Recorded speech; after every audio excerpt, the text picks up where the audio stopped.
realmente non se sabe moi ben que tipo de exercicio físico é mellor que outro para este tipo de patoloxías. Non temos unha certeza absoluta. Pero o que sabemos é que moverse é bon. Temos absoluta certeza deso. É que incluso non ten por que ser en forma de exercicio físico, pode ser simplemente integrando a actividade física na vida diaria. Sería suficiente. É dicir, ir a andar unha hora ao día, pois ir ao traballo ao volver, ter que facer algunha actividade pois, física pola casa, sería suficiente prácticamente con eso, para ter un mellor manexo da patoloxía. Pero hai unha serie de exercicio, unha serie de, digamos, de metodoloxía de exercicio físico que ten unha amplia cantidade e relativa calidade científica de utilidade na literatura científica. É o exercicio chamado de control motor ou de estabilización ou de core. Seguramente o escoitastes moitas veces. Vamos a fortalecer o core abdominolumbar. Bueno, pues podemos falar de core abdominolumbar ou incluso de core cérvico escapulotorácico. Tamén podemos falar de core cervical. Vale? O que busca este tipo de exercicio físico é potenciar os músculos profundos do tronco, da columna, que teñen, sobre todo, moita función estabilizadora. Xa vos sona isto de charla. Entón, se estamos fortalecendo os músculos estabilizadores e a estabilidade ou inestabilidade é a causa primeira de toda esta patoloxía, pois razonablemente isto vai a ser útil seguramente. Hai que comprobalo científicamente, e foi comprobado, pero isto é así. Está demostrado que os pacientes con lumbalgia mecánica teñen unha disminución de forza e resistencia nos músculos da columna, teñen atrofia muscular e infiltración destes músculos, sobre todo dos profundos.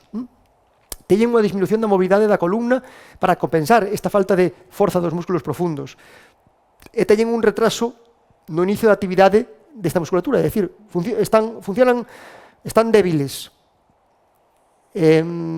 Son pequenos e funcionan tarde. Iso é un poquinho o resumen dos músculos profundos tónicos nos pacientes con lumbalgia.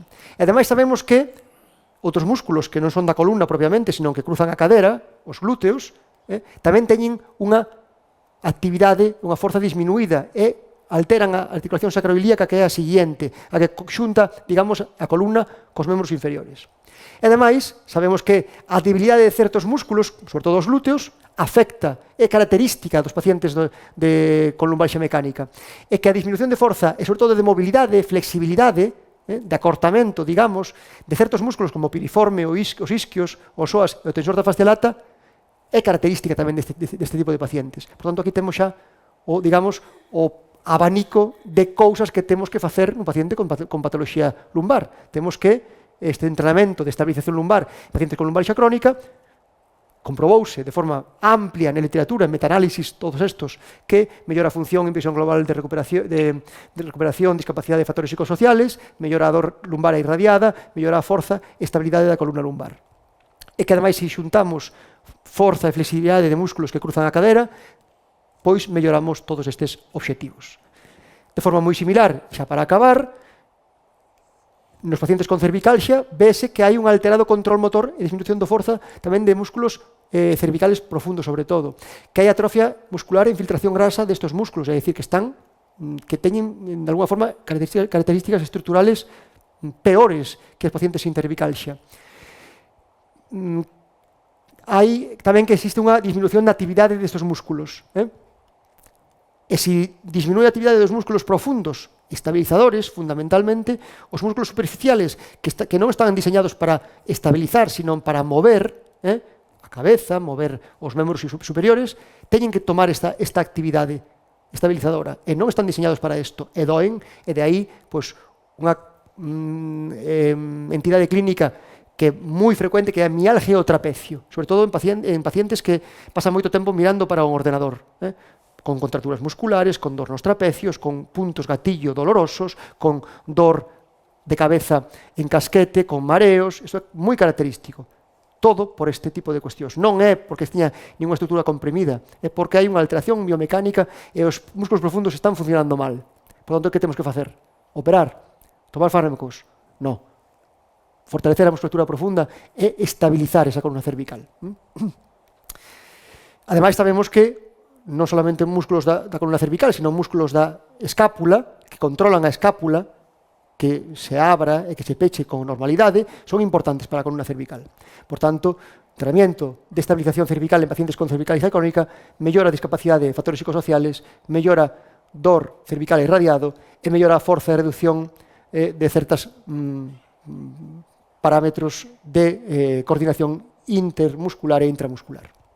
Además, si añadimos ou engadimos o entrenamento de mobilidade escapular o entrenamento de estabilidade cervical, conseguimos aumentar os efectos do entrenamento. Canto temos que entrenar, como temos que entrenar?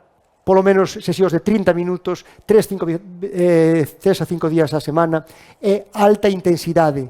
Non vale con facer 4 movimentos, 4 estiramentos e creer que eso vai ser o suficiente para que o noso corpo se adapte. Non, ten que ser un entrenamento en condicións e a ciencia fala de alta intensidade. Outros tipos, hai que facelo con exercicios analíticos, estruturados, en sesións máis clásicas de exercicio físico. Non ten por que ser. Pode ser en forma de pilates, ten evidencia científica. Pode ser en forma de yoga, ten evidencia científica. Pode ser en forma de exercicio físico en medio acuático, aquagym, ten certa evidencia científica. Ou incluso pode ser en forma de marcha, de andar. É un exercicio moi bon para fortalecer os músculos estabilizadores. Sería suficiente incluso con facer a marcha, pero sería ideal que fixéramos, pois, ao mellor, algo de forza, resistencia ou pilates é seguramente algo de capacidade aeróbica en forma de marcha ou incluso de marcha nórdica, tamén ten evidencia de utilidade. Este exercicio físico só cando facemos o tratamento conservador? Non. Porque se facemos un tratamento quirúrxico é algo que é clave tamén entender, non estamos, bueno, pues, opérome, así non teño que ir ao gimnasio. Non. En ese caso é máis obligatorio aínda. Moito máis obligatorio aínda. Antes e despois da cirurxía, para ter un efecto completo.